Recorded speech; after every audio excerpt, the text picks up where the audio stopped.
सो hello guys, welcome और welcome back to this channel Vidyalok. आज की इस वीडियो में हम लोग पढ़ेंगे वाटर रिसोर्सेस। ठीक है, फिर क्या पढ़ेंगे उनके कंजर्वेशन की कैसे कंजर्व किए जा सकते हैं, और ये पढ़ेंगे कि अलग अलग स्टेट में कैसे उनको कंजर्व किया जाता है। बात समझ में आ रहा है? ये तीनों चीज पढ़ लोगे तो तुम्हारा चैप्टर खत्म हो जाएगा। अभी नहीं हुआ है, रुक जाओ, पहले पढ़ लो फिर खत्म होगा। सबसे पहले आगे बढ़ते हैं। आगे बढ़ोगे तो सबसे पहले तुमको क्या दिखेगा? तुमको दिखेगा कि वाटर रिसोर्सेस। सबसे पहले ये समझो कि हम लोग जो हैं पहले पानी को समझना शुरू करेंगे। पहले पानी समझोगे तब ना उसका गरीबी समझोगे। पहले पानी समझो। पानी क्या होता है? अगर तुम देखोगे धरती को तो 75% क्या है धरती का? सर वॉल्यूम नहीं है, एरिया है, सरफेस है जितना धरती का, उसका 75% पानी से ढका हुआ है। याद रखिएगा कि धरती का सरफेस जो है वो 75% पानी से ढका हुआ है। किससे ढका हुआ है? पानी से ढका हुआ है। लेकिन क्या सब फ्रेश वाटर है? नहीं ना, फ्रेश वाटर नहीं है। तो फ्रेश वाटर हमारे पास क्या है? लिमिटेड है। पूरा फ्रेश वाटर नहीं है। तो हमारे पास फ्रेश वाटर इतना ही है जिसको हम सस्टेनेबल तरीके से यूज करते हैं तो ठीक है, नहीं तो फिर खत्म हो जाएगा। सर फ्रेश वाटर रिसोर्सेज का कुछ नाम बताइए। देखो, कुछ फ्रेश वाटर का नदी बहता है। क्या बहता है? फ्रेश वाटर का नदी बहता है, वो हमारे लिए फ्रेश वाटर है। समझ में आया? जैसे गंगा हो गया, यमुना हो गया, कावेरी हो गया, कृष्णा हो गया, गोदावरी हो गया, इंडस हो गया। बात समझ रहे हो? ब्रह्मपुत्र हो गया। ठीक है, तो ये सब क्या है? फ्रेश वाटर रिसोर्सेस है। उसके अलावा ग्राउंड वाटर जो होता है ये हमारे लिए फ्रेश वाटर का रिसोर्स है। ठीक है, हाइड्रोलॉजिकल साइकिल के बारे में बात करते हैं। तो हाइड्रोलॉजिकल साइकिल क्या है? Hydrological cycle. हाइड्रोलॉजिकल साइकिल क्या होता है? तुम ऐसे सोचो कि देखो ये साइकिल समझना, नीचे पानी है, फिर इस पे धूप पड़ेगा, इसका क्या होगा? इवापोरेशन। इवापोरेशन जाके फिर यहाँ पे होगा कंडेंसेशन, कंडेंसेशन से बन जाएगा बादल, और बादल से फिर ये ठंडा होकर बादल जमीन पे गिरेगा तो हो जाएगा बारिश, और बारिश से फिर क्या हो गया? यहाँ पे पानी, तो फिर पानी इवापोरेट होगा, फिर बादल बनेगा, फिर नीचे गिरेगा, फिर समझ रहे हो ना? तो इसको क्या बोल देंगे? Hydrological cycle. बात समझ में आया? तो हाइड्रोलॉजिकल साइकिल जो होता है ये क्या करता है? पानी को रिन्यू करता है और हमारे धरती को, मतलब पीने लायक पानी को रिचार्ज करता है। और इसी तरीके से पानी क्या हो जाता है? रिन्यूएबल रिसोर्स हो जाता है। पानी हमारे लिए क्या हो जाता है? रिन्यूएबल रिसोर्स हो जाता है। लेकिन रिन्यू होने में थोड़ा समय लगता है, तो इतना तेजी से अगर यूज करोगे तो खत्म भी हो सकता है, तेजी से, ज्यादा तेजी से यूज करोगे। वाटर स्कैरसिटी का मतलब समझते हैं हम, ध्यान से समझो। लिमिटेड फ्रेश वाटर है हमारे यहाँ, बात समझ में आ रहा है? लेकिन कई बार पानी तो हमारे पास एबंडेंट है। धरती पे पानी कितना है? एबंडेंट है, पानी बहुत सारा धरती पे है, लेकिन फिर भी पानी हमारे लिए कम है। कारण क्या है? ज्यादातर पानी गंदा है या सॉल्टी है या पीने लायक नहीं है। अगर तुम वो पीते हो गंदा पानी तो तुमको हेल्थ हजार्ड हो सकता है, मतलब बीमारी हो सकता है बहुत सारा। बात समझ रहे हो? तो पानी तो बहुत है लेकिन सारा पीने लायक नहीं है, इसीलिए हम बोलते हैं लिमिटेड फ्रेश वाटर है। वाटर तो एबंडेंट है लेकिन फ्रेश वाटर लिमिटेड है। बात समझ में आ रहा है? ऐसा प्रेडिक्ट किया गया है, सब एनसीईआरटी का लाइन है, ध्यान से समझेंगे। ऐसा प्रेडिक्ट किया गया है कि 2025 तक 2 बिलियन ऐसे लोग होंगे जिनके पास वाटर स्कैरसिटी का प्रॉब्लम होगा। मतलब समझ रहे हो कि 2 बिलियन ऐसे लोग होंगे 2025 तक। 2025 चल रहा है, 2025 में ऐसे 2 बिलियन लोग होंगे जिनके पास वाटर स्कैरसिटी होगा। वाटर स्कैरसिटी समझते हो? पानी की कमी होगा 2 बिलियन लोगों के पास। कितना बिलियन लोग है अभी? 8 बिलियन के आसपास है। मतलब लगभग 20% आदमी, 20% नहीं बोलो 25% आदमी जो है वो पानी के स्कैरसिटी में जूझ रहा होगा। बात समझ में आ रहा? अभी भी कई ऐसे देश है जहां पे पानी नहीं है। हमारे इंडिया में कई ऐसे स्टेट है जिनके पास पानी का कमी है। बात समझ रहे हो? यूपी बिहार तो ऐसे भी ठीक है पानी के लिए। ठीक है, आगे बढ़े, चलो आगे बढ़ते हैं। आगे बढ़ोगे तो तुमको दिखेगा क्या? Water scarcity and need for the water conservation. Water scarcity होता कैसे है? सबसे पहले उसका कारण पढ़ते हैं, सुनो। सबसे पहला क्या बात है कि सीजनल वेरिएशन होता है हमारे यहाँ, है ना, और एनुअल प्रेसिपिटेशन। तो सीजनल वेरिएशन का क्या मतलब है? कभी गर्मी पड़ता है, कभी ठंडा पड़ता है, कभी बारिश होता है। तो जब बारिश होता है तभी पानी आता है, गर्मी ठंडा में पानी नहीं आता है। और एनुअल प्रेसिपिटेशन का क्या मतलब है कि साल भर में तुम्हारे यहाँ कितना बारिश हो जाता है। तो एनुअल प्रेसिपिटेशन और ये सीजनल वेरिएशन की वजह से पानी जो होता है अलग अलग जगह पे अलग अलग मिलता है। देखो हमारे यहाँ बारिश का मौसम ज्यादा रहता है, यूपी बिहार झारखंड वगैरह में ज्यादा बारिश हो जाता है, तो इधर तो ठीक है। लेकिन तुम बताओ राजस्थान में बारिश का समय कितना दिन तक रहता है? बहुत कम। बारिश होता भी कितना है? बहुत कम। तो ये जो अनइवन डिस्ट्रीब्यूशन है सीजन का अलग अलग जगह पे, जैसे गर्मी का दिन उधर ज्यादा रहता है, हमारे यहाँ कम रहता है। तो कहने का क्या मतलब है कि जो अनइवन डिस्ट्रीब्यूशन है सीजन का या फिर बारिश का या फिर मौसम का और एनुअल प्रेसिपिटेशन का, कहीं देखो 10 सेंटीमीटर बारिश हो रहा है, कहीं 200 सेंटीमीटर बारिश हो रहा है। बात समझ रहे हो? तो बारिश कहीं ज्यादा होता है, कहीं कम होता है। तो ये जो अनइक्वल डिस्ट्रीब्यूशन है, अनइवन डिस्ट्रीब्यूशन है, जिसकी वजह से क्या होता है? वाटर स्कैरसिटी का प्रॉब्लम होता है। दूसरा बात करते हैं, दूसरा क्या है?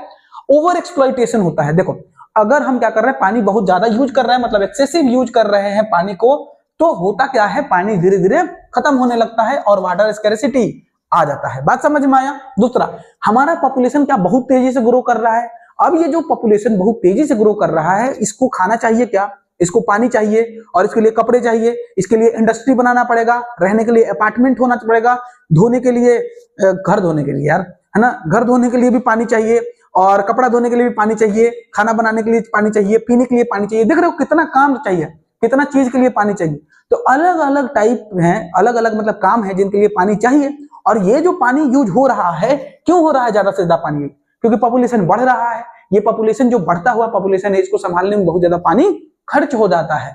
बात समझ में आया। ऊपर से इंडस्ट्रीज वही नहीं करते हैं, जो पानी यूज करते हैं करते ही करते हैं, लेकिन फिर क्या करते हैं, वही गंदा पानी और साफ पानी में मिला के उसको भी गंदा कर देते हैं। तो ये एक अलग प्रॉब्लम है। बात समझ रहे हो। तो ये जो ग्रोइंग पॉपुलेशन है, ये भी एक कारण है किसका, वाटर के स्कैरिसिटी को प्रोड्यूस करने का। बात समझ में आ रहा है। क्योंकि उनके डोमेस्टिक यूजेज में या फूड प्रोडक्शन में बहुत ज्यादा पानी का डिमांड होता है, जिसकी वजह से क्या होता है, ज्यादा से ज्यादा पानी खत्म होता है। समझ में आया। आगे बात करते हैं। अब जो है, ये जो पॉपुलेशन बढ़ा है, इनके लिए खाना प्रोड्यूस करना है, तो इरिगेशन भी तो चाहिए सर, एग्रीकल्चरल इरिगेशन भी तो चाहिए। उसमें भी ओवर यूज हो जाता है पानी का। सुनो क्या करते हैं ना ये लोग, आजकल मशीन आ गया है। अब मशीन आ गया, अगर पहले पानी मेहनत से निकालता था, ये जो किसान है मेहनत से पानी निकाल रहा है पीजेंट, अब क्या करेगा ये, इसके पास मशीन है, ट्यूबवेल है, तो ये क्या करेगा, ट्यूबवेल डालेगा किसी नदी में या नाले में, और वहां से ट्यूबवेल चालू कर देगा। जितना इसको खेत में पानी नहीं चाहिए उतना पानी आ जाएगा इसके खेत में। क्या वो जरूरी था? नहीं था। ओवर इरिगेशन हो जाता है। ओवर इरिगेशन से दो कारण हो, एक तो जमीन भी खराब होता है, दूसरा पानी भी वेस्ट हुआ। समझ रहे हो। तो ये लोग जो है ओवर इरिगेशन की वजह से भी वाटर स्कैरिसिटी आता है। बात समझ में आया। तीसरा मतलब लास्ट, इंडस्ट्रियलाइजेशन जो है या अर्बनाइजेशन। इंडस्ट्रियलाइजेशन मतलब जो इंडस्ट्रीज वगैरह हैं, ये भी पानी बर्बाद करती हैं, पानी को उल्टा गंदा भी करती हैं, उसमें केमिकल छोड़ के उसको बर्बाद भी करती है। उसके अलावा जो अर्बनाइजेशन है, अर्बनाइजेशन की वजह से पानी और ज्यादा यूज होता है। अर्बनाइजेशन में तुम देखोगे फ्रेश वाटर डिमांड और भी ज्यादा बढ़ा दिया है, क्योंकि पॉपुलेशन बढ़ रहा है। अर्बनाइजेशन की वजह से पॉपुलेशन बढ़ रहा है, लोग अलग अलग तरीके की चीजें यूज कर रहे हैं, जिसकी वजह से अलग और भी पानी का डिमांड बढ़ते जा रहा है और पानी बर्बाद हो रहा है। तो ये सारे कारण हैं 5 लगभग, जो कि कॉज ऑफ वाटर स्कैरिसिटी है। अगर तुमसे सीधा पूछता है what is the cause of scarcity of water, सीधा 5 चेप दोगे, आ जाओगे, खूब मस्त नंबर मिलेगा। बात समझ रहे हो। उसके बाद से इंपैक्ट ऑफ वाटर स्कैरिसिटी। अगर वाटर स्कैरिसिटी हो जाता है, हम नहीं मान रहे कि हो जाएगा, लेकिन अगर मान लो वाटर स्कैरिसिटी हो जाता है, तब क्या होगा। देखो सबसे पहले ग्राउंड वाटर डिप्लेशन हो रहा है। कारण उसका क्या है कि ट्यूबवेल लोग लगा देते हैं, और ट्यूबवेल लगा के या पंपिंग डिवाइसेस लगा देते हैं, और पूरा पानी निकालते जाते हैं, क्योंकि मेहनत तो लग नहीं रहा है निकालने में। बात समझ रहे हो। हैंड पंप होता तो निकालने में मेहनत लगता है ना, तो जितना जरूरत होता आदमी उतना ही यूज करता। लेकिन अब तो मशीन है तो लगा दो, बस हैंड पंप लगा दो, ट्यूबवेल लगा दो, मतलब क्या है, पंपिंग डिवाइस लगा दो या ट्यूबवेल लगा दो, और पूरा का पूरा पानी अंडरग्राउंड वाटर खींच लो, जिसकी वजह से क्या हो जा रहा है, पानी पूरा खत्म हो जाता है। पॉल्यूशन भी पानी में फैल रहा है। तुम बताओ, इंडस्ट्रीज जो होती हैं या डोमेस्टिक यूज वाटर होते हैं या केमिकल्स जो पानी में मिले होते हैं, पेस्टिसाइड जो मिले होते हैं, वो कहाँ चले जाते हैं, पानी में चले जाते हैं। और ये जब पानी में जाते हैं तो क्या कर देते हैं, पानी को खराब कर देते हैं। अब इसकी वजह से पानी बर्बाद हो जाता है। बात समझ में आ रहा है। ठीक है। बात यह है कि अगर खराब क्वालिटी का पानी तुम पीते हो, अगर गलती से भी तुम खराब क्वालिटी का पानी पीते हो, तो तुम्हारे लिए ये हेल्थ हैजार्ड कर सकता है, तुम्हारे हेल्थ को हैजार्डस बना सकता है। समझ में आ रहा है। ये हैजार्डस मतलब बहुत ज्यादा नुकसानदायी हो सकता है आपके दिल के नहीं, जीवन के लिए, आपके जीवन के लिए, आपके लिए बहुत ज्यादा हैजार्डस हो सकता है, नुकसानदायी हो सकता है। समझ में आया। एक मिशन चलाया गया था, उस मिशन का नाम है जल जीवन मिशन। क्या नाम है? जल जीवन मिशन। जल जीवन मिशन से क्या चाहते थे हम लोग? जल जीवन मिशन का गोल था कि ये चाहता था कि हर घर में पोर्टेबल पाइप चला जाए। क्या चला जाए?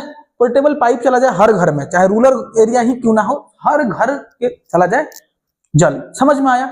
और ये कितना पानी देने का वादा करता था? ये बोलता है कि 55 लीटर पानी सब लोगों को दिया जाएगा पर कैपिटा, मतलब एक इंसान को 55 लीटर पानी का देना, मतलब देखो पर डे पर कैपिटा, मतलब हर इंसान को हर दिन 55 लीटर पानी देने का वादा इसमें किया गया था। बात समझ में आ रहा है। तो जल जीवन मिशन जो है सरकार की तरफ से चलाया गया था। इसमें ये लोग रूरल एरिया तक भी पाइप बिछाने का कोशिश किए हैं, और उसके बाद से बोलते हैं इसमें कि 55 लीटर पानी पर डे पर कैपिटा दिया जाएगा। पर कैपिटा मतलब हर इंसान को पर 55 लीटर पानी रोज दिया जाएगा। बात समझ में आ रहा है? ठीक, तो इस तरीके से तुम समझ चुके हो कहानी। आगे बढ़ते हैं। आगे बढ़ोगे तो देखोगे कि वाटर कंजर्वेशन जरूरी क्यों है, क्या जरूरत है वाटर कंजर्वेशन का।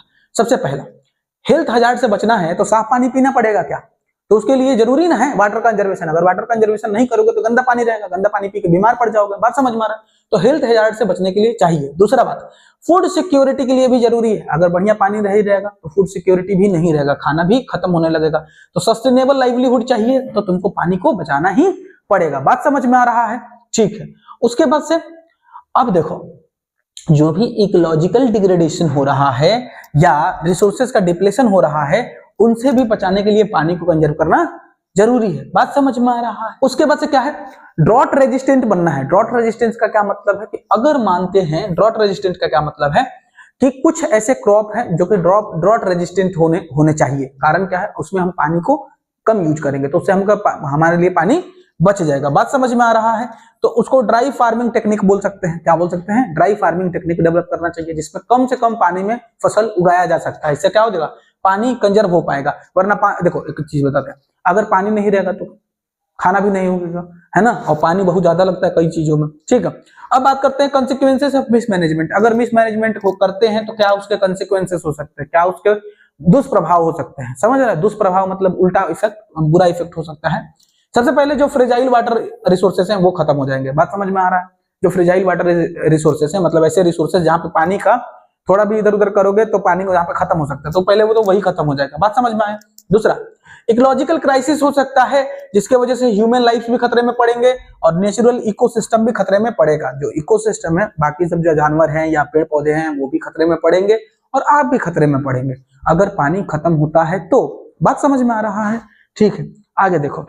अब बात करते हैं multipurpose river project. Multipurpose river project क्या होता है? देखो, ऐसा क्या किया गया था, डैम को बोला गया था मल्टीपर्पज रिवर प्रोजेक्ट। इसमें बोला गया था कि अच्छा, पूरा इसका नाम था multipurpose river project and integrated water resources management. सुनो, ऐसा नहीं है कि ये पहली बार शुरू किया गया था कि हम लोग डैम बनाएंगे, ऐसा शुरू पहली बार नहीं किया गया था। इससे पहले अगर एंशिएंट टाइम में भी देखोगे तो वो लोग भी वाटर रिसोर्सेज को कंजर्व करने का कोशिश करते थे। समझ में आ रहा है? जैसे कि तुम देखोगे पहले के जमाने में भी डैम्स बनाए जाते थे, वाटर रिजर्वायर बनाए जाते थे, एम्बार्कमेंट्स बनाए जाते थे और कैनाल्स वगैरह बनाए जाते थे। समझ में आ रहा है? आज वही सब चीजों की जगह पे क्या बनाया जाता है, डैम्स बनाया जाता है। बात समझ में आ रहा है? वाटर को मैनेज करने के लिए अब डैम्स बनाए जाते हैं। पहले भी बहुत सारी चीजें बनाई जाती थी जिससे वाटर को मैनेज किया जाता था। ठीक है, अब सुनो, मल्टीपर्पज रिवर प्रोजेक्ट क्यों बनाया गया था, उसका क्या यूजेस था। ठीक है, रट के रखोगे। क्या था? सबसे पहले ये इरिगेशन में हेल्प करता है। दूसरा, इसमें जो पानी फंसा हुआ है अगर तेजी से जब निकलेगा तो उसमें हम टरबाइन लगा के रखेंगे। टरबाइन का जो फैन होगा वो घूमना शुरू करेगा, तो टरबाइन जब घूमना शुरू करेगा तो उसका मोटर भी घूमना शुरू करेगा और मोटर से फिर इलेक्ट्रिकल एनर्जी बन सकता है। तो उस एनर्जी को क्या बोल सकते हैं, हाइड्रो इलेक्ट्रिक पावर जनरेशन। तो हम हाइड्रो इलेक्ट्रिक पावर जनरेशन भी करा सकते हैं। Domestic and industrial water supply भी किया जा सकता है, चाहे वो इंडस्ट्री लेवल पे हो या डोमेस्टिक लेवल पे हो। फिर फ्लड कंट्रोल किया जा सकता है, उसमें किया जा सकता है recreation, inland navigation and fish breeding. तो एग्जांपल देखते हैं, रट के रखोगे कि कहां मिलता है ये। वागरा नंगल प्रोजेक्ट जो है ये सतलज बेसिन पे बना है, बीच पे। सतलज बीच जो रिवर है, सतलज बीच दोनों रिवर का नाम है। तो सतलज बीच रिवर पे क्या बनाया गया है, वागरा नंगल डैम बनाया गया है। बात समझ में आ रहा है? वागरा नंगल प्रोजेक्ट जिसको डैम भी बोल सकते हैं। इसको क्यों बनाया गया था सर? इसको बनाया गया था हाइड्रो इलेक्ट्रिक पावर प्लांट के लिए और इरिगेशन के लिए। बात समझ में आ रहा है? दूसरा याद रखोगे, हीराकुद डैम। हीराकुद डैम जो है ये महाराष्ट्र बेसिन महानदी बेसिन पे बनाया गया है। हीराकुद डैम कहां बनाया गया है, महानदी बेसिन पे बनाया गया है। ये फ्लड कंट्रोल के लिए बनाया गया है, वाटर कंजर्वेशन के लिए बनाया गया है। हम आपको सजेस्ट करते हैं कि ये दोनों पॉइंट आप याद करके रट के रखेंगे क्योंकि इससे क्वेश्चन पूछा जाता है। बात समझ में आया? तो ये दोनों तुम रट के रखोगे। आगे बढ़े, आगे बढ़ते हैं, चलो आगे बढ़ते हैं। अब ध्यान से देखो, अब आ जाता है विजन फॉर डेवलपमेंट। डेवलपमेंट के लिए इसका क्या विजन है, कैसे काम करता है। सुनो, सबसे पहला इसको बोला गया था कि नेशनल डेवलपमेंट के लिए ये हमारे लिए वेहिकल है, हमारे देश को डेवलपमेंट कराने का कोई वेहिकल है। तो कौन है ये? रिवर प्रोजेक्ट है, मतलब कि जो डैम बना रहे हैं ये है। बात समझ में आया? इंडिया के इंडिपेंडेंस के बाद से बोला गया था कि हमारे लिए सबसे बढ़िया जो अगर नेशनल डेवलपमेंट कोई करा सकता है या बेस्ट तरीका है नेशनल डेवलपमेंट कराने का, तो क्या है? नेशनल डेवलपमेंट कराने का बेस्ट तरीका है हमारे पास डैम बना देना। क्या है? डैम बना देना। ठीक है, आगे सुनो, बोला गया था कि देखो इससे रूरल डेवलपमेंट तो होगा ही होगा, उसके अलावा अर्बन डेवलपमेंट भी होगा। अर्बन डेवलपमेंट और रूरल डेवलपमेंट दोनों होगा। एग्रीकल्चर भी डेवलप करेगा, इंडस्ट्री भी डेवलप करेगा। बात समझ में आ रहा है? इंडस्ट्री को इलेक्ट्रिसिटी मिल रहा है, पानी मिल रहा है तो डेवलप करेगा। रूरल एग्रीकल्चर कैसे डेवलप करेगा? एग्रीकल्चर इसलिए डेवलप करेगा क्योंकि पानी के लिए हम इरिगेशन दे रहे हैं, इरिगेशन के लिए पानी दे रहे हैं आपको, तो आप भी डेवलप करेंगे। बात समझ में आ रहा है? तो असली में चाहे एग्रीकल्चर हो चाहे इंडस्ट्रियलाइजेशन हो, दोनों डेवलप करेगा। और ये दोनों मतलब एक रूरल भी डेवलप कर, रूरल एरिया भी डेवलप करेगा, अर्बन एरिया भी डेवलप करेगा। बात समझ में आया? उसके बाद से तुमको ये स्टेटमेंट याद रखना, क्वेश्चन बनता है। जवाहरलाल नेहरू जो हैं ये बोले थे टेम्पल्स ऑफ मॉडर्न इंडिया। क्या बोले थे? डैम्स को बोले थे टेम्पल्स ऑफ मॉडर्न इंडिया। सीधा एमसीक्यू में आएगा, रट के रखिए कि टेम्पल्स ऑफ मॉडर्न इंडिया बोले थे जवाहरलाल नेहरू किसको? डैम्स को। ठीक है, ठीक है। लेकिन ये लोग इतना खुश होकर बना देता है डैम, लेकिन डैम का फिर क्रिटिसिज्म सुनो, है ना? डैम का कुछ घाटा भी था, ये घाटा याद करके रखिएगा क्योंकि पूछता है। ठीक है, तो क्रिटिसिज्म एंड इकोलॉजिकल इंपैक्ट, इसका कुछ बुराई भी है। क्या बुराई है सर? बुराई ये है इसमें कि सबसे पहले क्या करता है, ये नेचुरल जो भी फ्लो था रिवर का उसको तो रोक दिया ना, नेचुरल फ्लो करके जा रहा था उसको रोक दिए, पूरा पानी फैल गया। समझ में आ रहा है? तो सेडिमेंटेशन हो जाता है। क्या हो जाता है? सेडिमेंटेशन। जो भी पत्थर वगैरह बह के जा रहे थे उसके साथ, अब तो बह के जाएंगे नहीं, तो सारे पत्थर क्या हो जाएंगे? जहां पे डैम है वहां पे इकट्ठा हो गया, तो यहाँ पे सारे का सारे पत्थर आ जाएंगे, तो वहां नदी ऊंचा हो जाएगा सारे के सारे पत्थर रुकने की वजह से, तो सेडिमेंटेशन हो जाता है। दूसरा, एक्वेटिक हैबिटेट लॉस हो जाता है। कुछ मछलियां जो होती हैं वहां पे पानी, जो पानी बहता हुआ पानी में वो माइग्रेट करते हुए जाती हैं दूसरे जगह पे। कई मछलियां ऐसी होती हैं जो रहती हैं नदी में, जाती हैं समुद्र में ये करने के लिए, या रहती हैं समुद्र में, आती हैं नदियों में ब्रीडिंग करने के लिए। लेकिन अब तो उनका एक्वेटिक लाइफ नहीं रहेगा। दूसरा, एक्वेटिक लाइफ, एक्वेटिक हैबिटेट भी लॉस हो जाता है। उसके अलावा ये जो है माइग्रेशन में अब ऑब्स्टेकल हो जाता है। क्या हो जाता है? माइग्रेशन में जो एक्वेटिक फाउना है, एक्वेटिक फाउना मतलब एक्वेटिक एनिमल जो है, उनके लिए माइग्रेशन में क्या हो गया? ऑब्स्टेकल हो गया। ऑब्स्टेकल मतलब राह में रोड़ा, है ना, कठिनाई बीच में, समझ रहे हो? उसके अलावा इसमें सबमर्ज वेजिटेशन जो है, या आसपास का जो वेजिटेशन है, जैसे कि नदी यहाँ पे डैम बना दिए, तो डैम से पानी रुकेगा तो ऊपर आगे पीछे भी तो फैलेगा, तो अगल बगल जहां पेड़ पौधे थे उसको भी ये पानी जब बढ़ेगा तो डुबा देगा। क्या समझे? तो उसको भी डुबा देगा। तो जो भी वेजिटेशन है उनको क्या कर देता है? ये सबमर्ज कर देता है। बात समझ में आया? ठीक है, जिसकी वजह से क्या होता है? पेड़ पौधे डिकम्पोज हो जाते हैं, खराब हो जाते हैं, सड़ने लगते हैं पेड़ पौधे पानी से ढकने की वजह से। उसके अलावा क्या होता है? अच्छा, इस तरीके के पानी से इरिगेशन करने से होता क्या है? सैलिनिटी बढ़ जाता है खेतों में। क्या बढ़ जाता है? सैलिनिटी बढ़ जाता है। उसके बाद से फ्लड ट्रिगर हो जाता है। इसके वजह से पानी रोके हो, पानी रुकता गया और बाढ़, अगल बगल के गांव जो है वो बाढ़ में डूब गए, क्योंकि पानी बढ़ेगा ना। जैसे डैम से पानी रोकोगे, नदी का पानी ना रोक दिए तुम, तो पानी तो लगातार आ रहा है, यहाँ पे रुका हुआ है, तो रुकेगा तो अगल बगल फैलना शुरू कर देगा। कुछ देर के बाद जब अगल बगल फैलेगा तो कुछ अगल बगल जो पेड़ पौधे हैं उनको बर्बाद करेगा, फिर और बढ़ेगा तो कहां चला जाएगा? बाढ़ का रूप ले लेगा, अगल बगल के गांव को डुबाना शुरू कर देगा। तो इसकी वजह से बाढ़ आना शुरू कर दिया गया था। तुम आयरनी का बात देखो कि इसको बनाया गया था बाढ़ रोकने के लिए, ये बाढ़ ला रहा है। बात समझ में आ रहा है? दूसरा, लैंड डिग्रेडेशन होने लगता है। बात समझ में आ रहा है? सिल्ट्स वगैरह आके जमा हो जाते हैं पानी की, उसके पानी में सिल्ट्स वगैरह रहते हैं, बालू वगैरह जमीन पे आकर जमा हो जाते हैं, जिसकी वजह से क्या होता है? लैंड डिग्रेडेशन होता है। इसके वजह से अर्थक्वेक आता है, इसके वजह से वाटर बॉर्न डिजीजेस होते हैं। जैसे बाढ़ आता है तो बाढ़ की वजह से पानी जो होती है जमा हो जाती है, या तुम डैम में भी पानी रोक रहे हो तो पानी रुक गया ना, तो रुका हुआ पानी में बहुत सारे वाटर बॉर्न डिजीजेस होने शुरू हो जाते हैं। पेस्ट पॉपुलेशन वगैरह बहुत ज्यादा अलग अलग तरीके से, पॉल्यूशन वगैरह, पेस्ट पॉल्यूशन वगैरह अलग अलग तरीके से बढ़ना शुरू हो जाता है। बात समझ में आ रहा है? तो ये अलग अलग बीमारियों का, अलग अलग प्रॉब्लम्स का कारण भी है डैम्स। ठीक है, अब ध्यान से एक चीज देखना, लास्ट पॉइंट क्या है? प्रधानमंत्री एक योजना चलाते हैं जिसका नाम है प्रधानमंत्री कृषि सिंचाई योजना। क्या नाम है? प्रधानमंत्री कृषि सिंचाई योजना। इसमें ये बोलते हैं कि सब लोगों को पानी दिया जाएगा अपने अपने खेतों के सिंचाई करने के लिए, उसके लिए नाला नहर खुनवाते हैं। बात समझ में आ रहा है?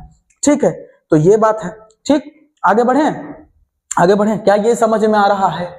क्रिटिसिज्म समझ में आया? कॉज सब देखो क्या था, पहले सबसे पहले डैम बनाना शुरू किया। डैम का यूज रट के रखना है, फिर उसका विजन क्या था ये रट के रखना है। उसमें सबसे इंपॉर्टेंट क्या है? टेम्पल ऑफ मॉडर्न इंडिया कौन बोला था? जवाहरलाल नेहरू बोले थे। फिर क्रिटिसिज्म याद रखना है, बात खत्म। इतना रखते हो तो तुमको कोई दिक्कत नहीं होगा।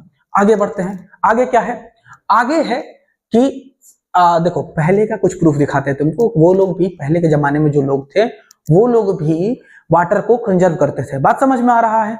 ठीक है, वो लोग भी वाटर को कंजर्व करते थे। अब हो क्या रहा है, जैसे फर्स्ट सेंचुरी का बात करते हैं। फर्स्ट सेंचुरी में तुम देखोगे तो इलाहाबाद के आसपास देखोगे, है ना, वहां पे सोफिस्टिकेटेड बहुत सारी चीजें बनाई गई थी, जैसे कि सोफिस्टिकेटेड मतलब बहुत ही ज्यादा कॉम्प्लेक्स चीजें बनाई गई थी वाटर को हार्वेस्ट करने के लिए। बात समझ में आ रहा है?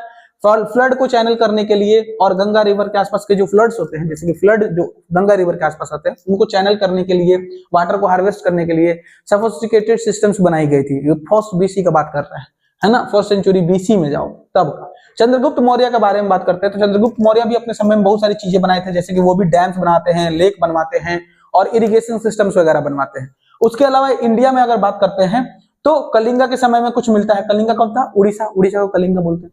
उड़ीसा में बहुत सारी चीजें ऐसी पाई जाती हैं जो कि बनवाई गई थी राजाओं के समय में, है ना। उसके बाद से नगर क्या है ना, चंद्रगुप्त के समय में ही ये सारा चीज पाया गया है। उसके बाद से है नागार्जुना कोंडा, ये इसको आंध्र प्रदेश बोला जाता है। बेन्यूर जिसको अब बोला जाता है कर्नाटका, कोल्हापुर जिसको अब महाराष्ट्र बोला जाता है। तो इन सारी जगहों पे तुमको मिल जाएगा इरिगेशन वर्क्स। समझ में आ रहा है? जो कि चंद्रगुप्त मौर्य के समय में बनाई गए थे।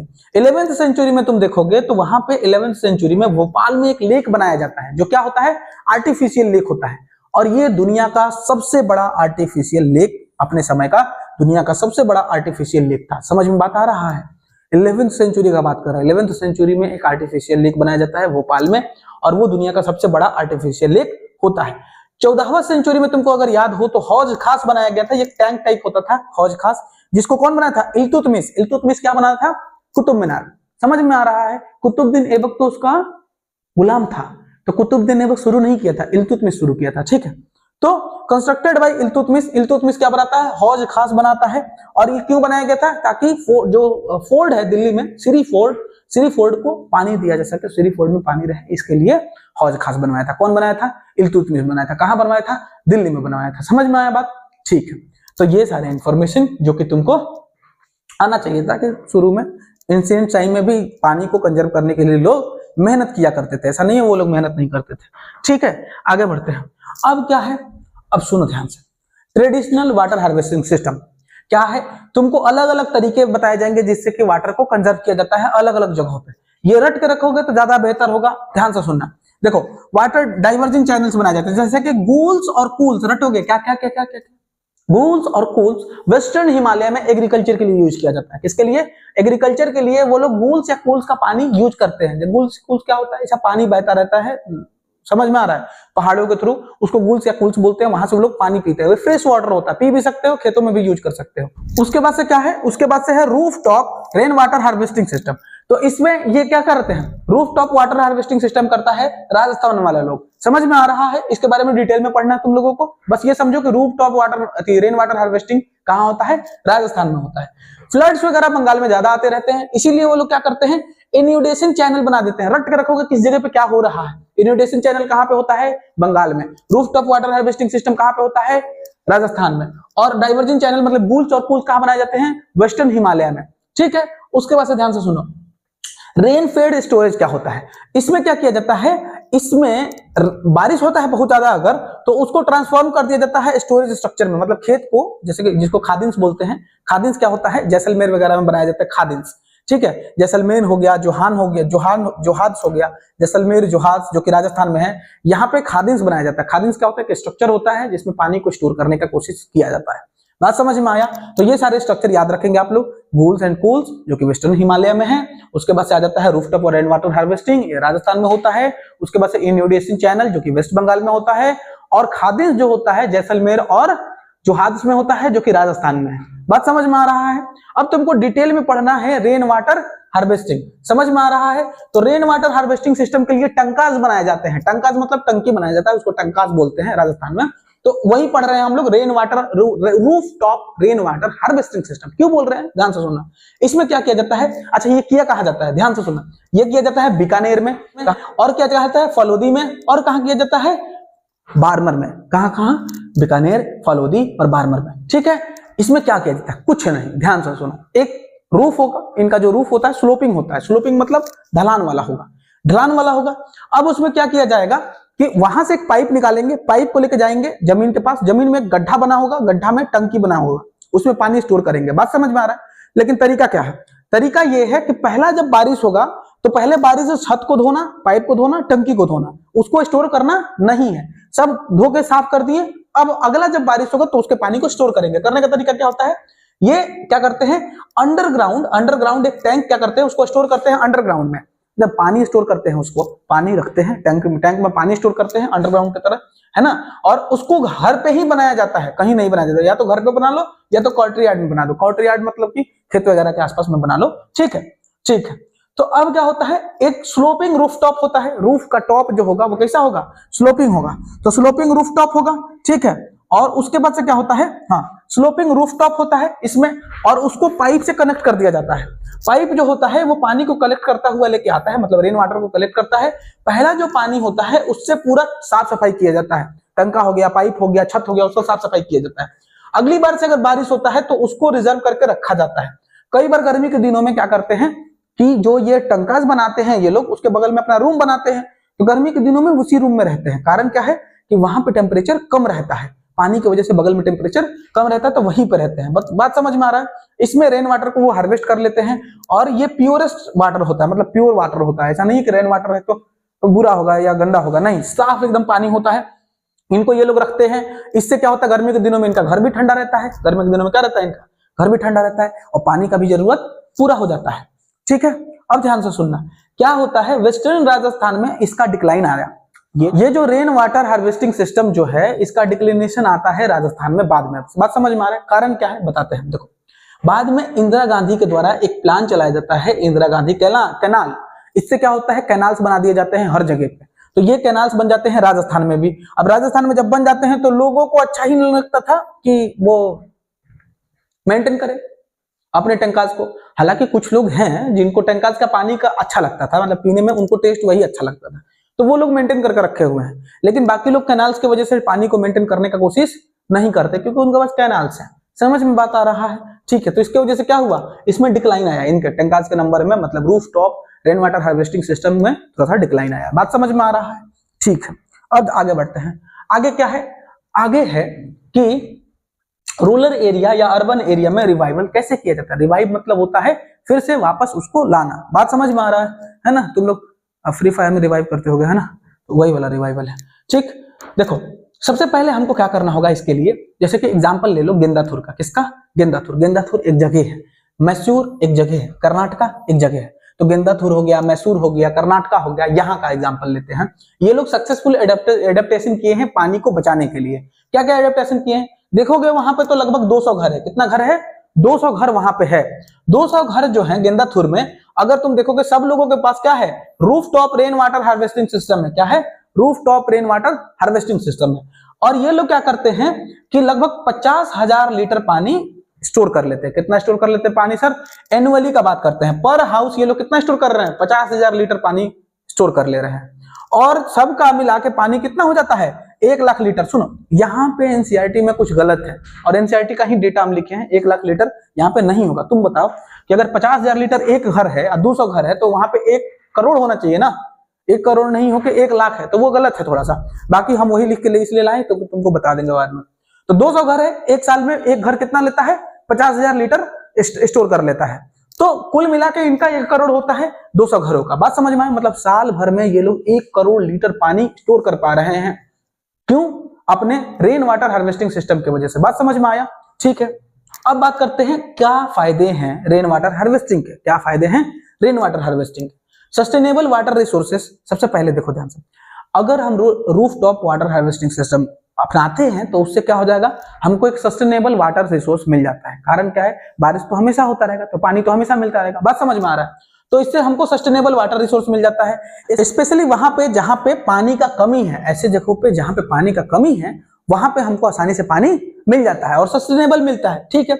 ये बड़ा ही इफेक्टिव सोल्यूशन हो सकता है हमारे पीने के पानी के लिए। पीने के लिए हमको अब इधर उधर भटकने का जरूरत नहीं है। कारण क्या है, कारण क्या है, क्योंकि हम अपने लिए ड्रिंकिंग वाटर रेन वाटर से ले रहे हैं। बात समझ में आ रहा है। इससे जो है, इससे फायदा क्या हो जाता है, हमारा जो एक्सटर्नल वाटर यूजेज है उस पर डिपेंडेंसी कम हो जाता है। समझ रहे हो, तो बाहर के पानी पर डिपेंडेंसी तुम्हारा रहेगा नहीं, कारण तुम खुद का पानी खुद से ही स्टोर कर ले रहे हो पीने भर का। बात समझ में आया, तो ये सस्टेनेबल वाटर हो गया तुम्हारे लिए, ठीक है। आगे बढ़ते हैं। आगे क्या होता है, इस तरीके से पूरा का पूरा आपका चैप्टर खत्म हो जाता है। Thank you for watching the video. Meet you in the next video. Bye.